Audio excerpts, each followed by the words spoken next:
Miss Caroline began the day by reading us a story about cats. The cats had long conversations with one another. They wore cunning little clothes and lived in a warm house beneath a kitchen stove.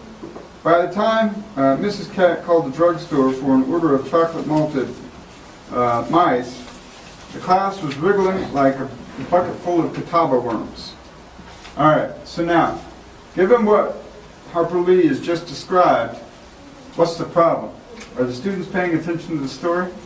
No, they're moving around their seat and, squirming, right? They're not paying attention to the story. Now, why are they not paying attention to the story? So let's take this apart, because this is part of Harper Lee's critique of public education. So remember, the story is about cats who have long conversations and wear cunning little clothes. In other words, they're nicely dressed, right?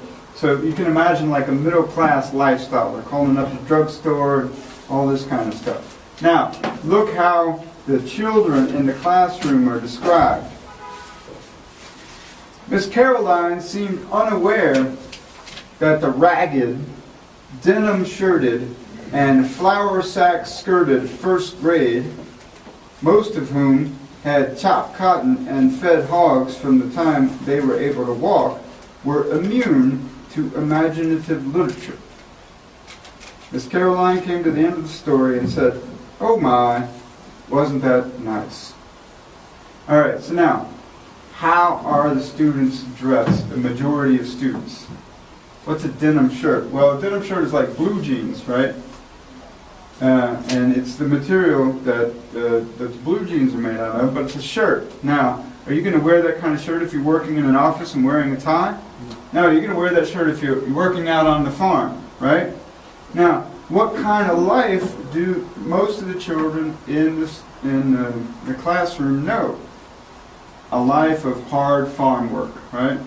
Chopping cotton and feeding pigs, right? Now, what's the problem with the story that Miss Caroline is reading the students? Does it reflect a life they know? No. Not at all. And it's that lack of connection between the material that she's using to teach the students and the sort of socio-economic background of the students, right?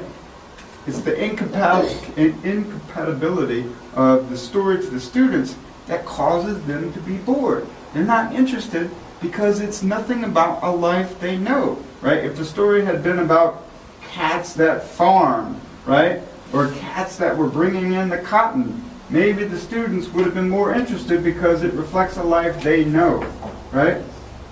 So this is part of the failure or the sort of critique of Miss Caroline, right? So the reading material is inappropriate for the class. So we're going to keep this critique of Miss Caroline going, right? So we're going to try to jump around characters, right? Okay. So now, following with this theme of education, because we want to sort of stick to it chronologically in terms of the pages. If we're still on page 22, Miss Caroline goes to the board and she writes the alphabet on the board. And then she asks the students, "Does anybody know what these are?" And this is the comment that that Scout, the narrator, makes. Everybody did. Most of the first grade had failed it last year. Most of the first grade had failed it last year. All right, this is an important topic. So you want to ask the question, why are the students failing?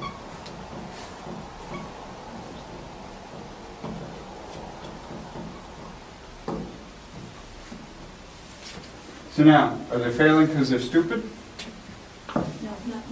No, what's the problem that we're going to see with Walter Cunningham in chapter 2? This is what Walter Cunningham explains. We can jump ahead.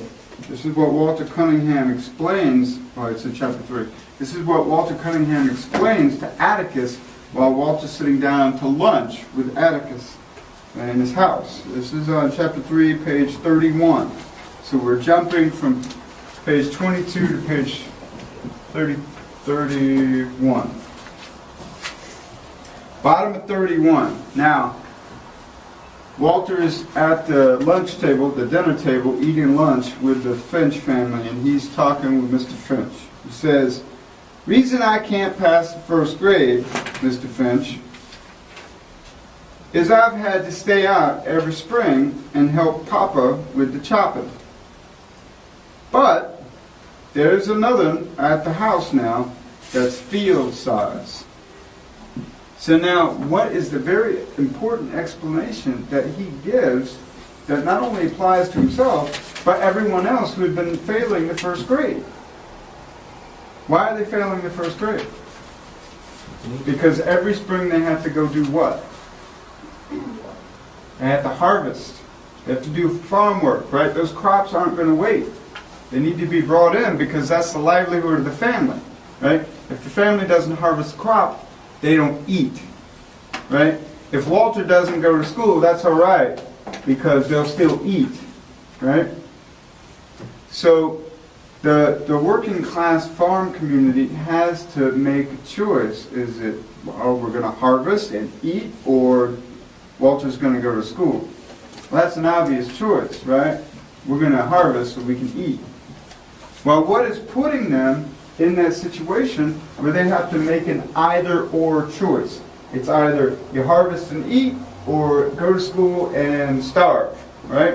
What is putting them in that either-or situation?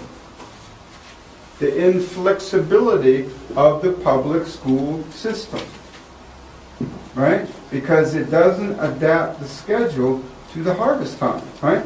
Why doesn't the public school system start later in the spring? If the majority of the students work on the farm, why not start at noon, right? But they don't. So it doesn't adjust to the needs of the students. As a result, a majority of the students end up failing, right? So this is a critique of the public education, right? The schedule doesn't adjust to the needs of the students. Now when we look at that statement, everybody did. Everybody knew the alphabet. Most of the first grade had failed it last year. Well, now we know, right, when we look on page 31, why they failed, right? It's because the school system schedule is inflexible. It doesn't adapt to the needs of the students who have to do farm work. So they fail, because they can't go to school. Now let's go back to something specifically about Miss Caroline and her reaction to the fact that Scout, as she puts it, literate. So this is what Harper Lee writes, she discovered that I was literate and looked at me with more than faint distaste. Miss Caroline told me to tell my father not to teach me anymore. It would interfere with my reading. Now, again, when we think about what our expectation is, right? If you walk into a class and you can already read and write in the first grade, what is your expectation? What is your expectation of the teacher's response? She's going to be encouraging, right? She's going to be supportive. Is that the response that we get from Miss Caroline? No, right? She's not encouraging, she's not supportive, right? And this is what the passage on page 22 shows, right? If you put Miss Caroline's reaction in relation to what we read in Fahrenheit 451 and Beatty's injunction, his command, his imperative that we must all be alike, then you think to yourself, well, I can understand why Miss Caroline is upset, right? Does she want Scout to be exceptional? Does she want Scout to sort of stand out? Does she want Scout to be unlike all the others? No, she wants everybody to be equally mediocre, right? And Scout is already proving herself to be too exceptional. Miss Caroline doesn't like that because that's not the program, that's not the purpose of public education. It's to make everybody the same. Beatty says, we must all be alike. That's what public education is supposed to be doing. And here is a student who refuses to be like the others. All right. And then on page 23, top of page 23, the same sort of attack that Miss Caroline has already started continues. Now you tell your father not to teach you anymore. It's best to begin reading with a fresh mind. You tell him I'll take over from here and try to undo the damage. All right, now that word undo the damage, that should have immediately brought to your mind, echoed in your mind with that passage from Fahrenheit 451. You all should have immediately thought of that passage where Beatty says to Montag, the home environment can undo a lot of what you try to do at school, right? It's that same language, right? Or what's the home environment? The family, right? And who is the you? The government. And what is it trying to do? Trying to make all the students alike, right? The home environment, the family interferes with that. Why? Because it teaches the children. Like Atticus is teaching Scout. She wants to stop that interference. You think that echo between Fahrenheit 451 and To Kill a Mockingbird is an accident? No, because they're addressing... Ray Bradbury and Harper Lee see the same problem. They see what public education does to students. And they're horrified by it.